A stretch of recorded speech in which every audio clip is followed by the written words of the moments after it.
అందరికీ గణతంత్ర దినోత్సవ శుభాకాంక్షలు. అంగరంగ వైభవంగా డిసెంబర్ 2024లో జరిగిన లేఖ అవార్డ్స్ ఈవెంట్ తాలూకా విషయాలతో మీ ముందుకొచ్చేసాం.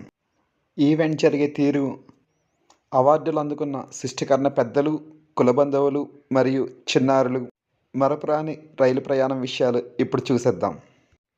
నభూతో నుండి ప్రతి సంవత్సరం ఇంకా మెరుగ్గా నరహరి గారు, నరేష్ గారు, నరసింహారావు గారు, రవి గారు మరియు సురేష్ గారు ప్రారంభించినటువంటి ఐక్యవేదిక ఈరోజు లేఖతో 4 సంవత్సరాలు పూర్తి చేసుకొని శిష్టికరణాల చరిత్రలో నిలిచిపోయేటట్టుగా అవార్డ్స్ కార్యక్రమం చేయడం జరిగింది. ఐక్యవేదిక ప్రయాణం చూసినట్టయితే 27th జూన్ 2020లో ఫస్ట్ ఆన్లైన్ మీట్ పెట్టి తర్వాత 77 వారాల పాటు నిరంతరంగా శని ఆదివారాల్లో ఆన్లైన్ మీట్స్ పెడుతూ దేశ నలుమూలల్లో ఉన్న శిష్టికరణ పెద్దలను ఒకచోట మాట్లాడుకునేటట్టు చేశారు. వారికి మహేష్ గారు, శ్రీనివాసరావు గారు, గంగాధర్ గారు జాయిన్ అవ్వడంతో డిసెంబర్ 2020లో లేఖ స్టార్ట్ చేయడం జరిగింది. ఇప్పటికీ 50 సంచికలు రిలీజ్ చేయగలిగింది లేఖ. చంద్రబాబు గారు, వందన గారు, ఆర్తి గారు, శిల్పా గారు, చంద్రమౌళి గారు లాంటి పెద్దలు తోడవడంతో లేఖ ఇంగ్లీష్ మరియు తెలుగు భాషల్లో ప్రచురించడం జరుగుతుంది. అంపలాం రాజేష్, నౌపడ భరత్ వికాస్ మరియు వివేక్ తోడవడంతో సోషల్ మీడియా కూడా విస్తరించింది. డివి కృష్ణారావు గారి ఆశీస్సులతో చౌదరి ప్రసాద్ గారు, భీమారావు గారు లాంటి పెద్దలు ఇన్పుట్స్తో ఎదిగి యాన్యువల్ అవార్డ్స్ కార్యక్రమం చేయగలిగే స్థాయికి చేరుకుంది. మొదటి అవార్డ్స్ కార్యక్రమమే ఇంత ఘనంగానా అని ఆశ్చర్యం కలిగేటట్టు అవార్డ్స్ ఈవెంట్ జరిగింది. హైదరాబాద్లో ఎంఎస్ఎంఈ ఆడిటోరియం ఈ అవార్డ్స్ ఈవెంట్కు వేదిక అయింది. పలువురు పెద్దల ఆశీస్సులతో, దాతలతో ఇంత పెద్ద కార్యక్రమం చేయడం జరిగింది. ఈ పేజ్లో పెద్దలు ఆల్ ఇండియా శిష్టికరణ అధ్యక్షులు డివి కృష్ణారావు గారి చేతుల మీదుగా పలు అవార్డ్స్ విజేతలకు ట్రోఫీస్ మరియు సర్టిఫికేట్స్ అందజేస్తున్న ఫొటోస్ చూస్తున్నాం. దేశ నలుమూలల నుండి వచ్చిన అవార్డు గ్రహీతలు అవార్డులు అందుకుంటున్న ఫొటోస్ మనం ఇక్కడ చూస్తున్నాం.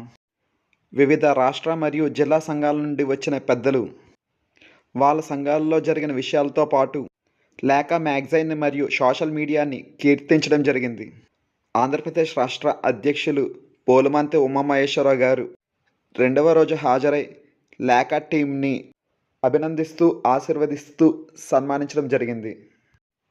విభూషణ, భూషణ, సేవారత్న, సాహిత్యరత్న, వాణిజ్యరత్న, బాలకళారత్న, యూట్యూబర్స్, కీర్తిరత్న లాంటి అవార్డులతో అన్ని విభాగాల వాళ్ళని గుర్తించి వాళ్ళకి అవార్డ్స్ అందజేయడం జరిగింది.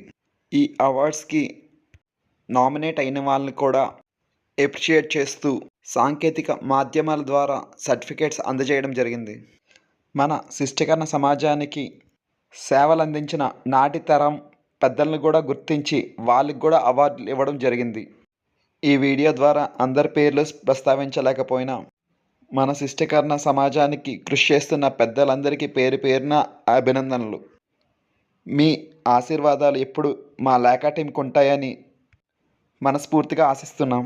ఇక ముఖ్యంగా ప్రయాణ చిట్ట అవార్డ్స్కి వచ్చే పెద్దలందరి కోసం ప్రత్యేక రైల్వే బోగీని ఏర్పాటు చేసి ఖరగ్పూర్ నుండి హైదరాబాద్ వరకు మన శిష్టికరణ బంధువులందరూ ఒకే చోట కూర్చునేటట్టు చేసి కలిసి వెళదాము, కలిసి ఎదుగుదాం అనే నినాదంతో అమరావతి మరియు పద్మావతి ఎక్స్ప్రెస్లో జరిగిన ప్రయాణం మరుపురానిది. ముఖ్యంగా రైలు ప్రయాణంలో గంగాధర్ గారు, లక్ష్మణరావు గారు, చంద్రమౌళి గారు, భరత్ వికాస్ లాంటి వారి సహకారంతో రైలు ప్రయాణ ఏర్పాట్లు మరియు వసతి ఏర్పాట్లు చాలా బాగా చేయడం జరిగింది. నరహరి గారు దీనికి నాయకత్వం వహించడం జరిగింది. అలానే చంద్రబాబు గారు, నరసింహారావు గారు, నరేష్ గారు, వందన గారు, సురేష్ గారు, రవి గారు వారి వారి విభాగాల్లో నాయకత్వం వహించి ఈ లేఖ ఈవెంట్ని సక్సెస్ చేయడం జరిగింది. మరొక్క మారు అందరికీ ధన్యవాదాలు తెలుపుకుంటూ గణతంత్ర దినోత్సవ శుభాకాంక్షలు. Thank you. Me Bharat Vikas.